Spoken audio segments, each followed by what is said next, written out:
time to turn on your radio. Rhymes will flow, just so you know. You're kicking it with K, that's all I'm gonna say. Oh, let's go. It's time to turn up your radio. Rhymes will flow, just so you know. You're kicking it with K. Hey everybody, what's up? Thank you for tuning in to Kicking with K Marie podcast. I am K Marie. Hello. Okay, so I can already tell a little bit that you might hear us going in and out, maybe just be warned, okay? But we are going to do this thing because this is a topic that people need to hear and it's going to be heard, okay? So just bear with us because this will be heard. So if you are tuning in for the very, very first time to the Kicking It with K Marie podcast, welcome. We are a podcast for the culture, okay? Here you will receive advice, you will laugh, you will learn, and you will think. I believe that change starts with one conversation. So that's why I have on people that I bring on every week to just tell us how to live this life a little bit better. And we stream on every streaming platform, we do, except for what? Except for Tidal. So we're on iHeartRadio, Audible, Amazon Music, Apple Podcasts, all of the streaming podcast outlets except for Tidal. Okay, so if you have not followed us on whatever platform you are listening to us on, go ahead and follow us. Go ahead and hit that subscribe button because this will be a podcast that you will love to listen to over and over and over again, if I do say so myself. Okay. All right. So today we have a very, very special guest. And you know that we are doing the Family Matters series for the month of March. And we started off doing us we talked about last week about recognizing signs of trauma in your child. Okay. And that went over very well. And we know that you don't, according to our expert last week, Patsy Herndon, you don't have to experience, your child don't have to experience something what you will call very traumatic and to have a traumatic experience. So just go ahead and just listen to that episode if you have not. Today we're going to be talking about mending parent-children relationships. Okay, that's very important. And then next week we're going to be talking about um, those of you who have kids and you want to date. And I have somebody coming on. It's a friend of mine. She's going to share her story, how she had kids. She had kids before she started dating. And when she met her now husband. So that's going to be something good because a lot of single parents out there, you want to get your date on too. So, and there's nothing wrong with that. All right. So that's going to be an encouraging episode there.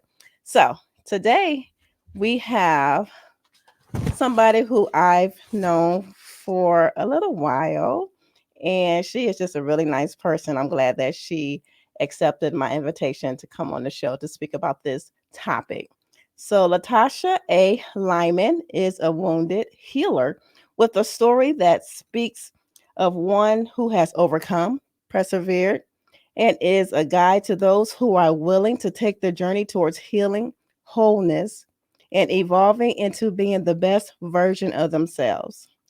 Latasha is passionate about creating a safe, trusting space to help individuals to become unstuck and move forward into living a life of freedom and fulfillment. She founded Legacy Life Counseling and Consultation Services, PLLC, located in Southfield, Michigan. Latasha obtained her master's degree in counseling at Ashland Theological Seminary and is a fully licensed therapist in the state of Michigan.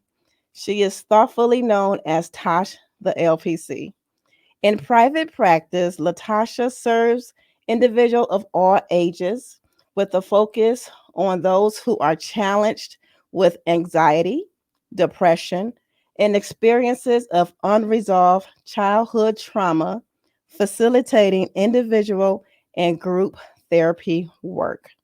Latasha also specializes in focusing on family therapy with the goal of reestablishing and cultivating strong bonds of trust and safety within the family system to address conflict and to improve communication and preserve the health and well being of the family unit. And that is why she is here today. Okay, so she knows her stuff. All right.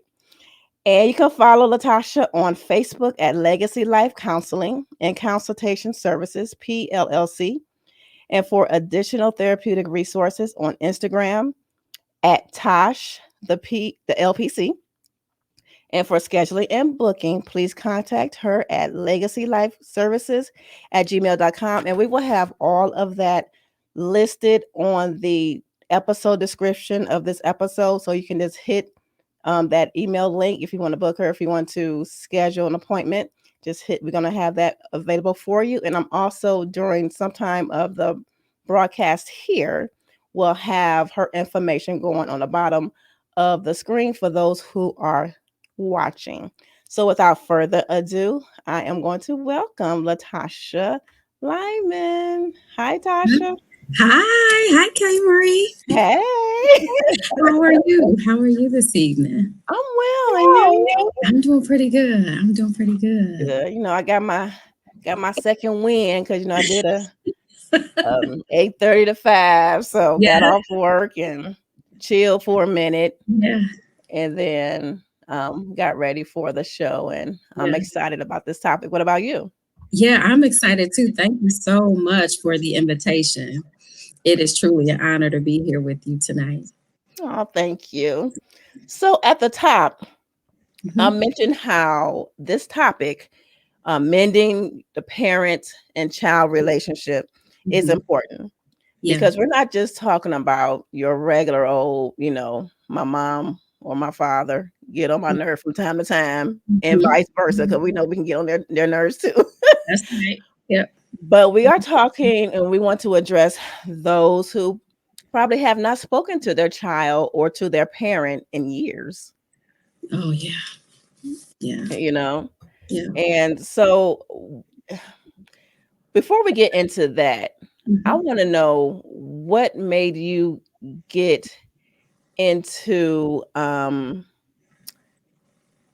therapy. But mhm. before we do that, see, I almost forgot. I almost forgot our little segment. I'm ready. I'm really ready to dive into this Dig in, topic. yes. I am. So, but everybody knows season 3, I started something new. It's a new Uh-huh, segment uh-huh. called What in the World? It's my Okay, little cheesy okay. graphic, there. And it's just What in the World is just briefly I talk with my guest about just a story. It could be anywhere in the world, it could be nationally, internationally, of a Okay. story that makes you go like, what? Okay. All right, I'm ready for it. Okay. So I saw this online. It Okay. says the title is voluntary confinement. So you have regular folk lining up to stay in a Swiss prison. Okay. Okay, so look, I believe Switzerland was deemed as like the happiest country in the world or Something something like else. that. No, I think And I saw that too. so yeah. So it says like hundreds of applicants um lined up to spend time Mhm. in the new Zurich clinker. And Mhm. what they wanted to do is they want to get regular folk, the people Mhm. of the jail or the prison, to experience the new prison. They eating there, sleeping there, and all of that good stuff. Okay. And you actually have like, let me see how many people. You actually have like 882 individuals who submitted their application, Okay. and to stay a few nights in a Swiss jail facility from March 24th, excuse me, through the 27th. Okay. So I kind of applaud the Swiss Uh-huh. people Mhm. for wanting a nice facility for their people, Mhm. and they want to test it out. Mm. Hmm. Because here in America, they live like animals, Different. different. And in some places, some other countries, their prisons and jails are nice. So they Right. just want to make sure that it's like up to par. And Mhm. at any point too, the those who are volunteering, if they get Mhm. cold feet or some type of anxiety or whatever, they Yeah. can always let somebody know, and they can and they can get out. So would you ever be willing to, like, I'll test out a few nights in the jail? I feel like I would not do that. There's definitely some things I might do. That would not be one of them. Yeah, no, I don't think I could be like, because I imagine they still have to be locked behind bars as an inmate would be, right? Yes. So yeah, no, I really love their freedom. And I don't know that I would volunteer for that. That's not something that's on my bucket list. And No, definitely not. it's definitely not. I would be willing to, like, I know that there's someone in the city of Detroit who like sleeps outside and has that experience of being homeless, and does that for a cause every, I think, annual. Mm. I don't know. So something like that I might consider possibly.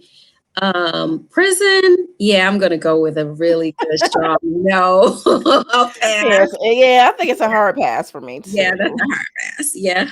Yeah, even though in the article too, it said that it's like, 'cause it's like a jail, it's like a holding facility for those who Yeah. are like awaiting trial. Okay. Something probably like our county jails, Yeah. but they want to and they want to get the guards, to help communicate with the prisoners Hmm. better, and they want to Hmm. be more caring. So I think it's a I good like thing that. what they're doing. Yes, Yeah. yes. I I think like that's that. a good thing. Yeah, But yeah, I agree. as That's far as me being one of the testees, no, no, no. no, no, no. Yeah, I don't think so either. I think I love the idea. Like my mind went into test someone to test the food, someone to say, oh, the food is great or it's horrible. Yep. Or, like you said, just the conditions, temperature, things like that, Mhm. activities or what have you. I love the idea of guards showing compassion and kindness Mhm. in some aspects to inmates, because at the end of the day, they're still human, individual They are. human beings. And so even though there's been a crime committed or something that has brought them there, I still don't think that they have to be treated inhumanely, or you know what I mean? So I love the idea that they're trying it out. They're doing a trial of it. However, yeah, that's definitely, I'm with you, K. Marie. There's a hard pass for me. I can't, I know that's not something that I want to experience. So thank you. No. So that's two hard passes for Tasha and I. So I want to hear from the rest of you. Comment. Would you ever volunteer willingly to test out a jail facility? But Yeah. no, I wouldn't. No. But No, thank kudos to them. you. Kudos to them for the idea to think Right. outside the box and to test things out. So that's a good. Exactly. Yeah. All right. So going back to our topic, just briefly, what made you want to get into counseling? Wow, I always, share whenever I'm asked this question, since the time when I was probably 17, 18 years old. And I always knew, like, I had this passion for learning about the human mind and learning about human behavior.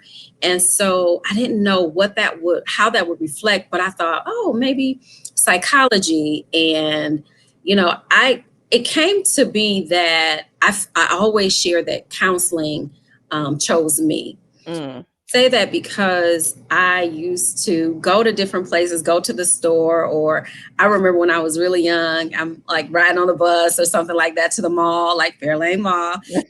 And, or something like that. And people would like, I remember this lady coming up to me and asking me something in Walmart. I remember, and literally we've spent 2 to 3 hours like in Walmart, and she Oh.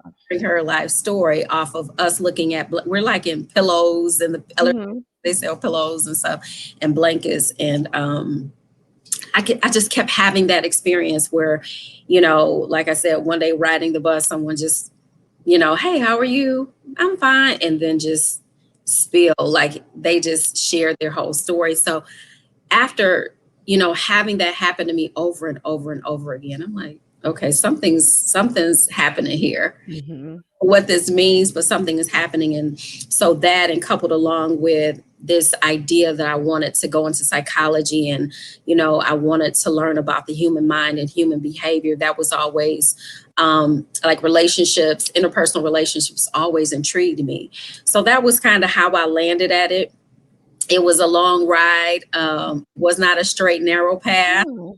So even having that, knowing that was my passion, I went to started off in school with that, but then like my little journey just kind of Mhm. turned, but it led me back to that. So I'm really, really, really grateful. I'm really grateful for it, and it's been an amazing ride. An amazing ride. Good. Mhm. That's good. So again, we're talking about mending parent child relationships. And I remember I kind of I had like ideas of different topics for Okay. this month. Yeah. And I remember when I reached out to you, because normally I don't even like really ask like the guests, like, well, what's on your heart? But Ah. I was just, I don't know, I just felt led to to ask that. And you gave me like a list of things, and this particular topic just stuck out. So I'm like, yeah, Yeah. this is the one.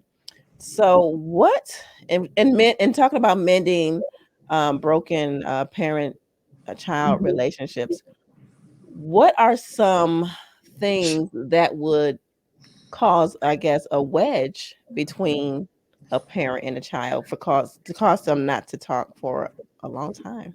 It's so many different, things that lead parents and children not to talk. It's so many different matters. And oftentimes they can be big or small. Mhm. But what I find to be true for families is it really depends on the pathology of the family. So when I say that, I mean, when you look back previously, so if you take a parent, an individual who is a parent, if you look at their history of what life was like for them, so Mhm. they parented, what was their mom and dad like? How did they have a strong connection with their mother and father? Was there trauma involved? Was there, what was that? What did that look like? And oftentimes that pathology, that history informs how we then show up once we become parents. It informs how we show up and parent, Mhm. right? So sometimes I think we believe it is mutually exclusive, where, I can definitely say there were things from my childhood that I said, I'll never do that. Right, right. I wanted more freedom. So, Yeah. make sure my child has more freedom. Right. Oh, yeah, no, it don't work like that.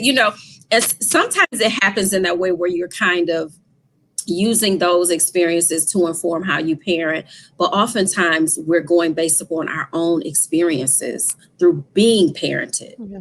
So we are, if there's something that happens, just think about the way you set rules, as a parent. You may have a parent who was strict. You may have a parent who was really lenient. And so sometimes that's again going to guide and inform the way you parent your child. So depending on, like I said, I wanted more freedom and things like that. Mhm. Or, one of the examples I could say, as a child, there were things that I think I needed to know as a child, and because of that, it informed the way I became a communicator, a strong communicator with my child, with Okay. my son. So that was something I felt I needed. So I gave that gift to him. Mm. So we bring forth so many different things. Discipline. Discipline was something I did like I'll say I did like my mom. My dad was not a discipline. He wasn't into physical punishment or anything. Mhm. Some parents are not. So that kind of guided the way I parented my son. So I disciplined the same way I was disciplined Right. growing up until I learned something better. And I'm like, yeah, okay, I would do that differently, doing that. Mhm. Yeah, if I had to. Okay. So, okay, so say there's someone who's listening now and Mhm. they haven't spoken to their child or their parent in years. How can they begin to mend that? I think it begins with unpacking what happened, right? And really getting to the heart of the matter. Oftentimes, it may be a single situation or maybe things over time, Mhm. small or large, it just, or great. It just doesn't, it depends. But I think it's getting to the heart of the matter in what caused this person to say, this is it for me, Mhm. for me. I'm not doing it anymore. Yeah. What's the breaking point? So I often try to dig deeper to say, what was the breaking point? What did they do? And then I also try to, again, look at the pathology of the family because that informs how that individual shows up to parent. So I ask, what was your mom's childhood like? Do you know her story? Do you know your father's story? Right? That's very important because oftentimes we believe that when our parents show up, they are super parents. They are superheroes. Like, oh, they've been parents their whole life. They should know this. No, they have not. Mhm. They're a man or a woman who had a child. And because they had a child, they became a parent. That made them a parent. Yeah. There is no certification class. There was no manual to Right. No instructions. no instructions, right? So that's why I say let's look at the history. How were they parented? Because again, that informs how they show up. It informs it. And when they are able to take off the title of saying, this is my mom, this is my dad, because oftentimes when we give people titles, expectations follow that. We attach expectations to the title that we give them or the role that they play in our lives. Mhm. Because you're my mom or because you're my dad, I have an expectation of you. Mhm. Not saying that that's off course. However, we have to also see them as an individual. So we understand on a deeper level, okay, before they became my mom, this is their story. Before they became my dad, this was their story. So we just understand them as people, just as a person, just an individual. So what if a child, whether they're small or an adult, Mhm. um, their parent is the type of parent where they don't reach out? You're meaning like so if they're younger or older, you're saying they don't reach out to them to talk to them or Yeah, the parent, like, you know, they're not taking their role, I guess, as a parent in Mhm. trying to communicate and reach out to their child. Mhm. Um, but yet say like the child is always reaching out. Okay, I can speak for myself. Okay, let me, let me okay, so like for like my like me and my father, we it's not the best relationship, and Mhm. I've just come to accept that because Mhm. it was times when I was like, younger, I would like reach out and try to make things pop, but you know, um broken promises on his end, and I just was just like, forget it, and this is just what it is. It is what it is. I'm not like, at first I was upset and mad and all that kind of stuff, but you know, I moved past that, I Mhm. guess. Mhm.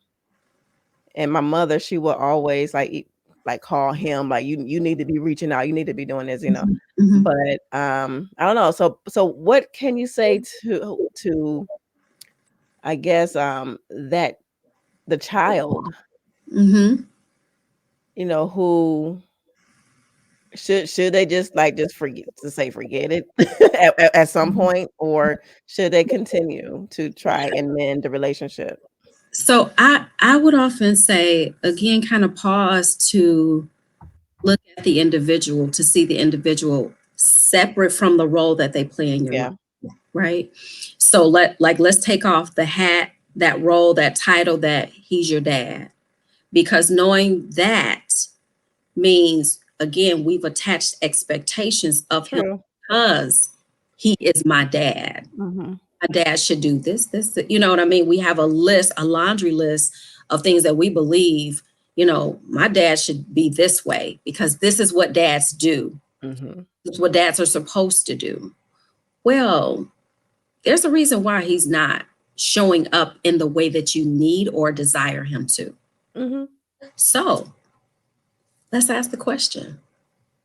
Let's get curious enough about his actions to simply say, Dad, I have a question for you. And I really want your honest answer, your honest response. Whatever you say, I'm okay with it, right? Um, Often I reach out to you and this is the response. Can you help me with that? Like a lot of times I'm looking for you to reach out to me or to respond to me when I reach out to you, but that's not what I receive. So again, just asking the question. If that person is open, just ask the question. Just ask the question because that if they are open, they will share. If they know that you're saying there is no judgment, there's no judgment to whatever your response will be. I just need to know from me. I really just need to know. So sometimes changing the approach, looking at it with new eyes, and those, again, we take off the lens of seeing this person as our Mhm. and having those expectations that they are supposed to show up in a specific way, but saying, okay, I just want to know, and so I think that's one way to get further with that experience, with that type of experience.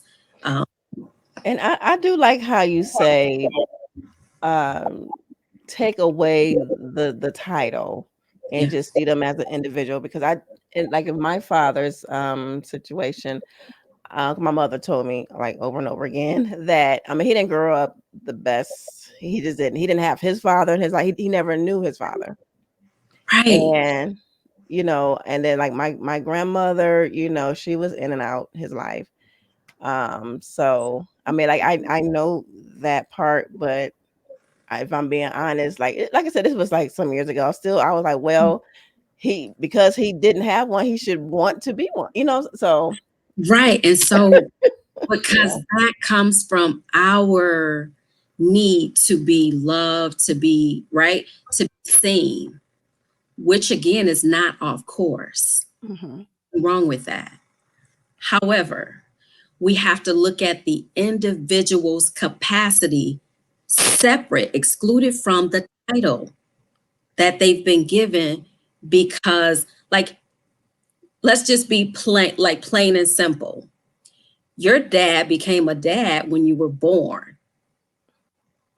That was the only thing that made him a dad. Right. You were born, you Yeah. were conceived, you were born. That made him a father, right?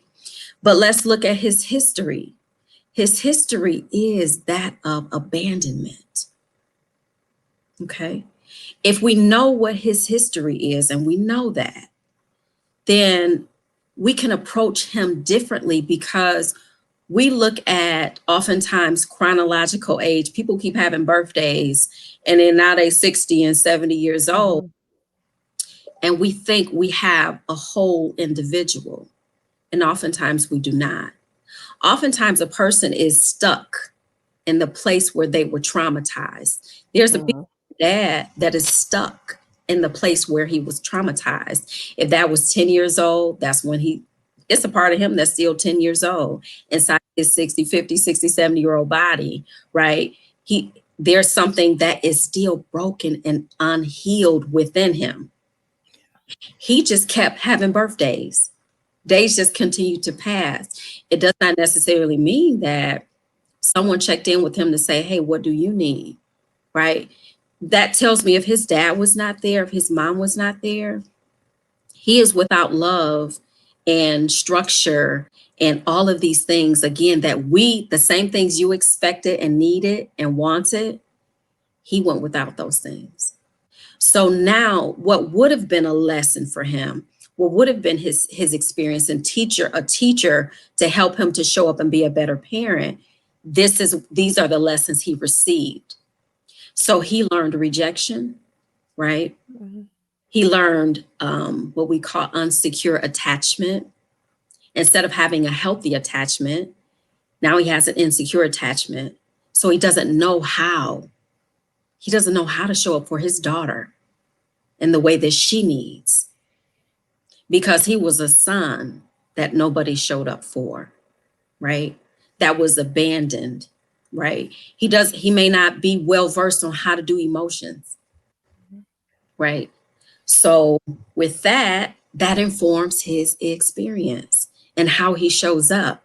He can't wipe the slate clean. It would be nice if he could, but he can't wipe the slate clean and just show up and be super dad.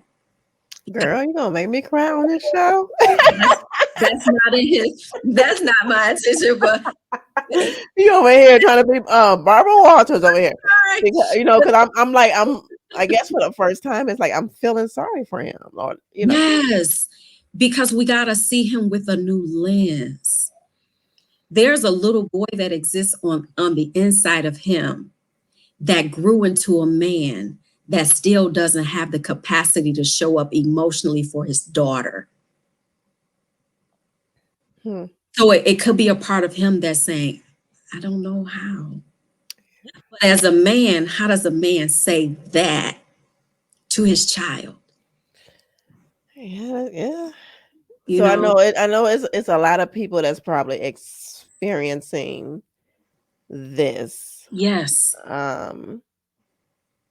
So okay. So you wouldn't say that it's too late No, it's for never. someone if they want like a better relationship with their parent or with their child. No, it's never too late. Mm-hmm. I think it's ever too late. As long as you're alive, as long as there's air in your lungs, Yeah. it's too late. There's always an opportunity, and for that, it's like holding the faith, holding on to hope. And again, I just return to saying this. It is removing that title. So if I get to know you, if I approach you again, I'm not approaching you as my dad. I'm not approaching you as my father at all. I'm not. I'm approaching you as a man that I would like to get to know better. Because that's the same thing we would offer a stranger. True. That is, and I was just thinking that. I'm like, because it's something that you keep saying. I think that those who are in this situation, that something that we need to grasp, and that is we have to take away just for a moment, to take away that title of parent and look at them as an individual, look at them as just a person. And like you said, it could be a person like a stranger, telling you this story, and you will have empathy for them. Absolutely. Absolutely. You'll be able to see them differently, to say, like it's the same as if someone, let's just say I said, okay, you got to go and there's someone that you have to pick up from the hospital. They're just getting out of ICU, right? You go and pick them up. You don't make them walk to the car. Right. You don't then tell them, hey, I need you to run a marathon because I'm running a marathon. I need you to run this marathon with me. They don't have the capacity. They're broken. Maybe they're mending, maybe they're healing, maybe they're stuck. Whatever their case may be, they've experienced some brokenness in their lives. So it has altered their ability to show up for you. they do not have the capacity, right? When we talk about tools in the toolbox, in our toolkit, they don't have the tools. They don't have the proper tools to be able to give. If they did, I believe they would. But, you know, So would you say that, so again, it's like the parent and child an estranged relationship. So whomever, like it don't have to be necessarily like the parent that reaches out, right? So yeah, would you say whomever is what, like stronger, or I don't know how to put that, who will reach out first? yeah, that's a really good question. For me as a therapist, I charge whoever I'm talking to. It's your job. Now you have to do it. And people like it. You know, I have people that say like, "Why I gotta do it?" Because I'm talking to you. And if I Yeah. were talking to them, I would share the same thing with them. Right. Oftentimes, because you're in a space where it is something in your heart and mind that says something's not right, or this is an urgency for me, or this is something that it just won't settle within me. That means, okay, there may be some work for you to do to process how you feel, but the goal will be to get you to the place where you can take that step again to reach out, to say, I'm going to remove all the pretenses. I'm going to remove all the expectations. I'm going to remove this title. I'm going to put that to the side. And I'm just going to approach this individual who is a man who had a life before I came along. And I just want to get to know them, right? I'm going to meet them where they are. Mm-hmm. Right. And if that is possible, because a lot of times think about, there's still a little boy within, your father who is dealt with rejection.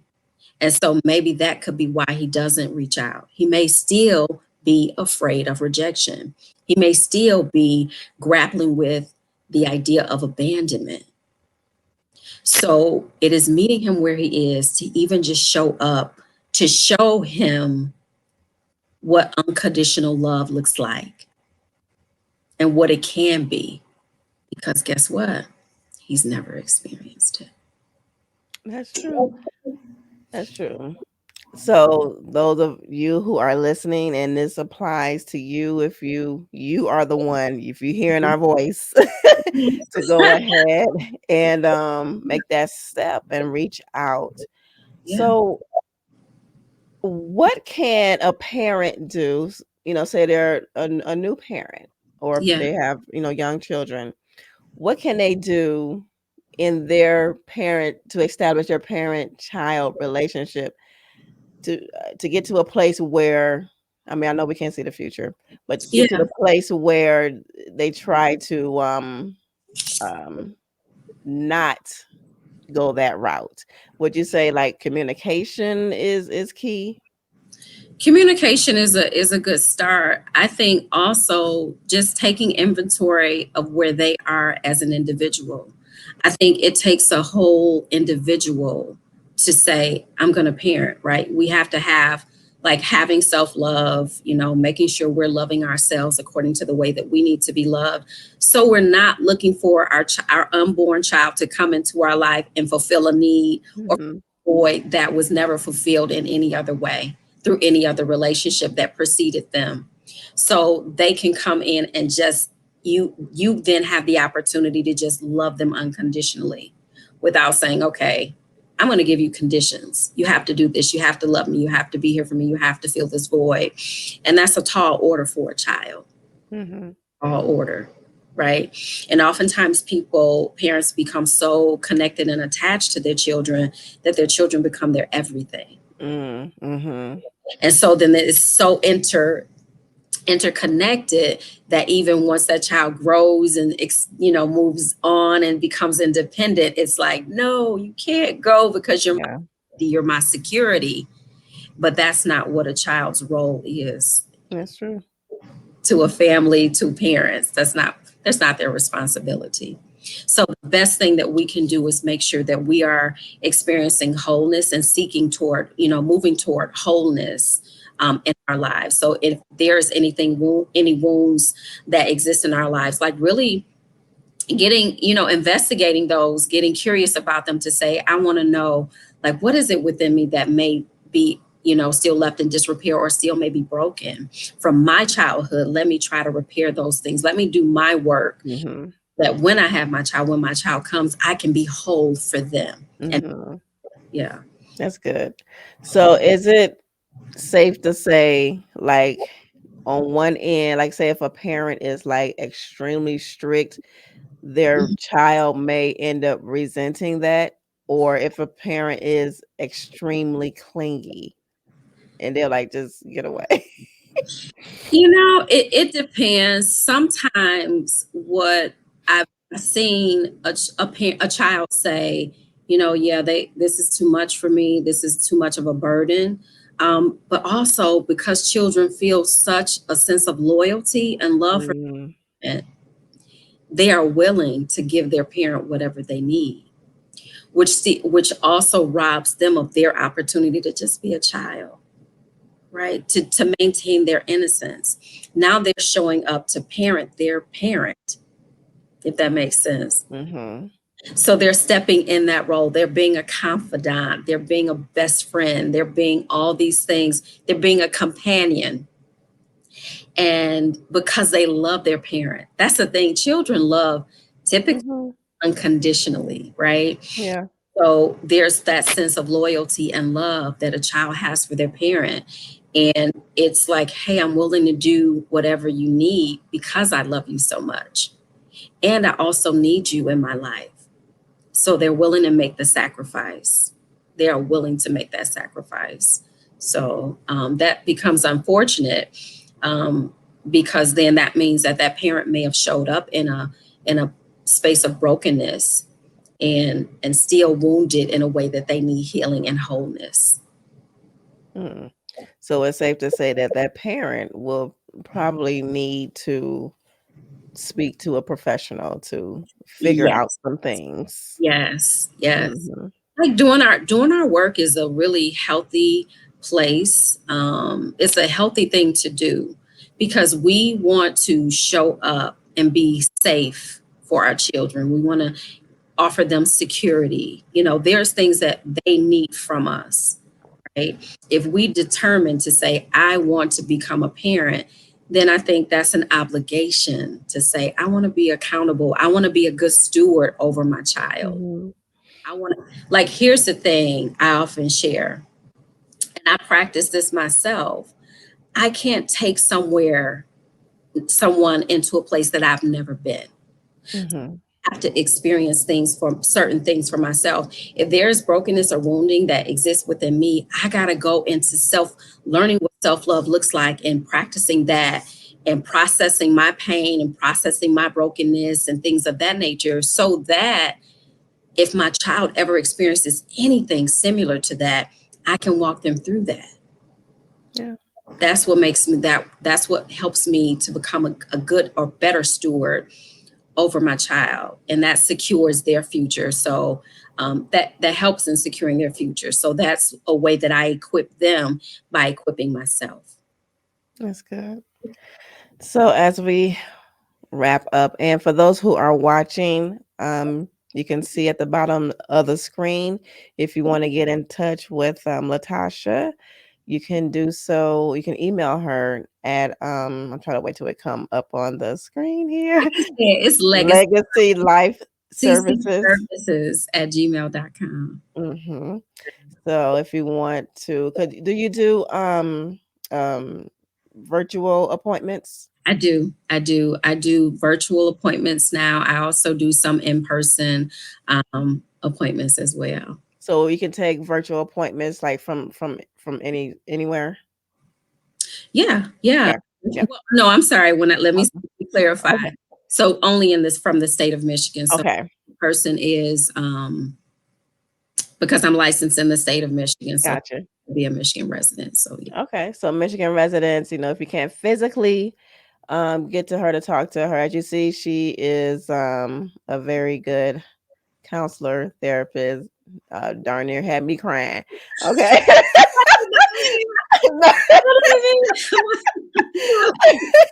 That was nothing.